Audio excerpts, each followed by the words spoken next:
Olá, seja muito bem-vindo, muito bem-vinda ao nosso curso de autogestão com a 2, novamente.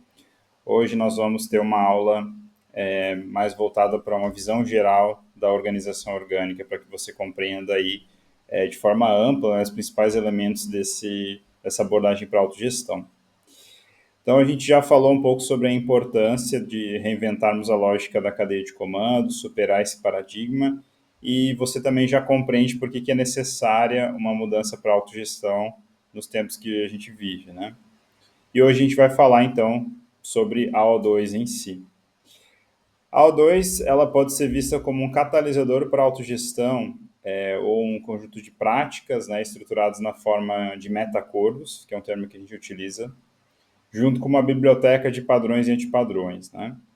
Os meta-acordos, eles são basicamente uma prescrição de alguns princípios e regras que uma organização deve adotar para que ela consiga operar com autogestão, ou seja, distribuindo a autoridade e garantindo que todas essas pessoas tenham acesso a essa autoridade. A O2, por ser um framework, ela é uma solução genérica, né, para todas as organizações que desejam implementar autogestão. Então, ela, de certa forma, ela consegue abarcar diferentes tipos de contextos, né? Setor privado, ONGs, coletivos, órgãos governamentais, e diferentes tipos de indústria ou contexto de trabalho. Então, é um framework que se adapta a esses contextos variados.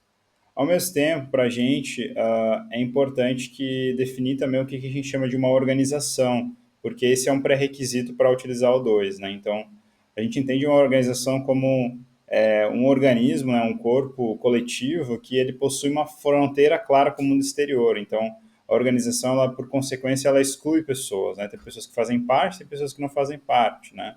Quando é uma empresa, essas pessoas que fazem parte geralmente são os sócios e funcionários da organização. Mas é importante que ela tenha essa distinção, quem está dentro e quem está fora, né? Diferente, por exemplo, de uma comunidade ou uma rede em que essa fronteira é mais difusa. A organização também ela possui ativos e recursos que ela controla, né? Pode ser recursos materiais ou até imateriais, como reputação, né? Conhecimento, etc. Então ela detém desses ativos e faz a gestão disso para conseguir atingir o objetivo dela ou o propósito da organização, como a gente diz, né?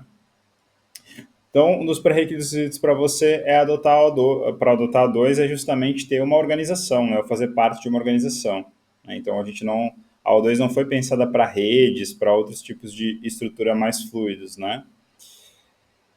Além disso, a gente coloca como pré-requisitos que você tenha disposição e que tope as premissas da emancipação da distribuição de autoridade.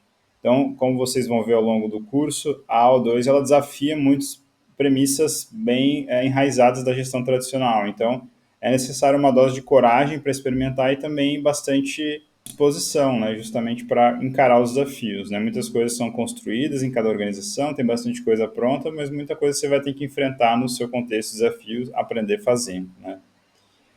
Então, não há um requisito de maturidade ou algum estágio específico que a organização se encontra, basta querer realmente ter disposição e topar essas premissas para embarcar nessa jornada.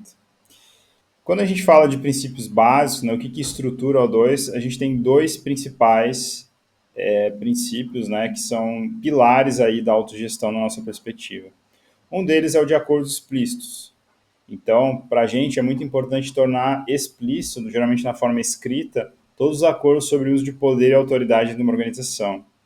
Então, a gente entende que as relações de poder elas são cruciais, né, dentro dessas estruturas, e a melhor forma da gente conseguir cuidar do poder e impedir que ele se torne um problema é justamente falar abertamente sobre ele, né? Ter acordos explícitos sobre ele. Então, vocês vão ver que nós temos um grande apreço por esclarecer os papéis, as responsabilidades, etc., justamente para deixar muito evidente essas relações de poder. Então, acordos explícitos é um princípio fundamental aí da autogestão. E o segundo é o do consentimento. Então, a gente acredita que todas as pessoas da organização, independente do tipo de relação contratual, se são funcionários, se são sócios, por exemplo, elas devem ser capazes de mudar os acordos que afetam elas, né? Para a gente lidar justamente com aquela sensação comum nas organizações, aquele problema da burocracia. A burocracia é quando as regras que existem, elas me sufocam e eu não consigo ver canais ou formas de eu modificar essas regras para que elas resolvam as minhas dores, né? Então, o consentimento tem a ver com as pessoas poderem afetar essas regras que as afetam. Quando a gente pensa nas organizações tradicionais, em como os acordos são organizados, por mais que muitas sejam acordos muito mais implícitos do que explícitos, a gente consegue perceber aí duas camadas bastante visíveis, né, de acordo, bastante óbvias, né? Uma é a própria estrutura organizacional, geralmente na forma de cargos, organogramas, departamentos, etc. E outra é a própria estrutura que dá início à organização, geralmente estatuto, contrato social, que é um acordo firmado entre os proprietários, os sócios ou o conselho administrativo de uma organização, que dá origem, né, é um instrumento jurídico para dar origem à organização e conectá-la com a legislação.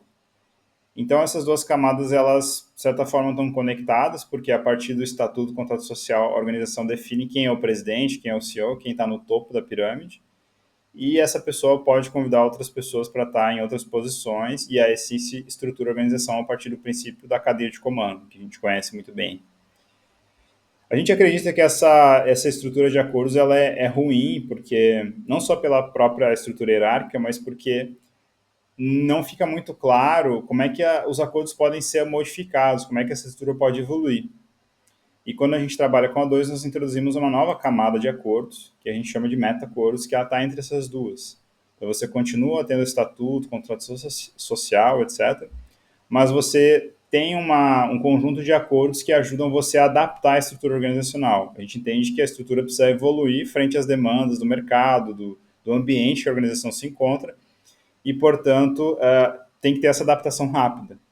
E os metacodes, eles basicamente dizem como eu mudo os papéis, como eu mudo as áreas, qual que é o processo para que isso aconteça. Isso também é uma das nossas principais críticas a outros modelos de gestão, como, por exemplo, você pega um modelo conhecido como o Spotify, né? Ele não traz, acho que nem a proposta, né? Mas ele não traz respostas de como é que eu modifico a estrutura, como é que eu crio novos squads, novos chapters, etc. Não fica explícito isso, né? Então, pressupõe-se que é a partir da lógica hierárquica, né? As pessoas que estão no comando da organização. Então, os meta-acordos, eles resolvem esse problema dizendo, olha, as pessoas modificam a estrutura a partir desses instrumentos aqui, né? Então, isso é uma inovação introduzida pela 2. Esses meta-acordos descrevem as regras de funcionamento dessa organização. Aqui estão os principais elementos que compõem a estrutura da organização orgânica. Como a gente não está trabalhando mais com uma cadeia de comando, nós temos outra forma de organizar os elementos. Então, a gente não tem cargos, a gente não tem cadeia de comando, a gente não tem áreas. Então, o que a gente tem? Temos papéis, círculos, restrições e os papéis estruturais. Então, os papéis, eles são acordos que são atribuídos às pessoas, né, que definem expectativas e autoridades, né, o que eu posso, o que eu não posso fazer, o que é exclusividade de um papel ou de outro, qual que é o objetivo daquela pessoa naquele papel, assim por diante. Os círculos, eles vão agrupar os papéis em torno de um propósito comum, né, então eles são substitutos para as áreas, para os times e outras estruturas que a gente conhece. Então, o círculo ele pode ser arranjado de diversas formas, tanto com estruturas funcionais quanto multidisciplinares. Podem ter diversos tipos de círculos, mas eles servem para agrupar e organizar essa estrutura de acordos e formam uma hierarquia de círculos, como vocês podem ver na imagem. A gente também tem as restrições, que elas são limites, né, ou processos, regras que se aplicam a todos os papéis e círculos. Então, a restrição é um acordo bem flexível que permite a gente prescrever como uma determinada coisa vai ser feita. Então, esses três elementos aqui, iniciais, a gente vai abordar eles em outras aulas, o papéis estruturais também, específicas para a gente explorar e detalhar muito mais eles que eu estou fazendo agora. Agora é só uma visão geral mesmo, né? E os papéis estruturais são papéis da O2 que eles servem para organizar o sistema, né? Regular a autogestão. Então, a gente não tem mais o papel do chefe, então a gente precisa de outros instrumentos, além das próprias reuniões, dos próprios acordos, para ajudar a organizar a coisa. Então, a gente tem 4 papéis estruturais que a gente vai estudar ao longo do curso, que são o líder do círculo, ou guia do círculo, como é chamado na maior parte dos lugares, representante do círculo, e o secretário, ou escriba, também chamado dessa forma, e o facilitador, ou a facilitadora do círculo. Nós também temos na O2 alguns protocolos de interação, que são basicamente momentos de reunião ou até fora das reuniões para as pessoas conseguirem resolver os problemas no dia a dia. Então, não há mais uma figura de chefe centralizando tudo. Então, como é que a gente resolve as tensões, resolve os problemas no dia a dia do trabalho? Então, a gente tem a interação revisar, que tem como objetivo a gente fazer uma inspeção do trabalho, né? Ver o que está acontecendo, olhar para indicadores, olhar para projetos. Temos uma interação sincronizar, que ela tem como objetivo a gente pedir coisas para as pessoas, compartilhar informação. Então, a gente está engajando as pessoas nos seus papéis e responsabilidades. Temos uma interação adaptar, que serve para a gente propor mudanças e evoluções na estrutura organizacional. Então, a gente entende que a estrutura é viva, ela precisa se adaptar, então ela está sempre mudando e ela muda a partir de propostas que são feitas pelas pessoas. E o cuidar, que é um momento de acolhimento, de nutrir as relações entre as pessoas, né? Melhorar a qualidade do diálogo, que é muito importante no contexto de trabalho também. Então, essas 4 interações, elas compõem aqui o mínimo que a gente acha necessário para que uma organização opere na autogestão de forma saudável. Por fim, queria ressaltar que a O2 ela representa um novo paradigma, né, para a gestão de organizações. Então, a gente tem um grande apreço por deixar as regras claras e explícitas. Nós focamos bastante em definir bem os processos, né, deixar esses acordos todos muito claros para as pessoas. E isso é porque nós estamos transferindo a autoridade, né, de figuras específicas, de pessoas específicas para os acordos. Então, a gente não tem mais a segurança de uma pessoa que vai nos proteger, né?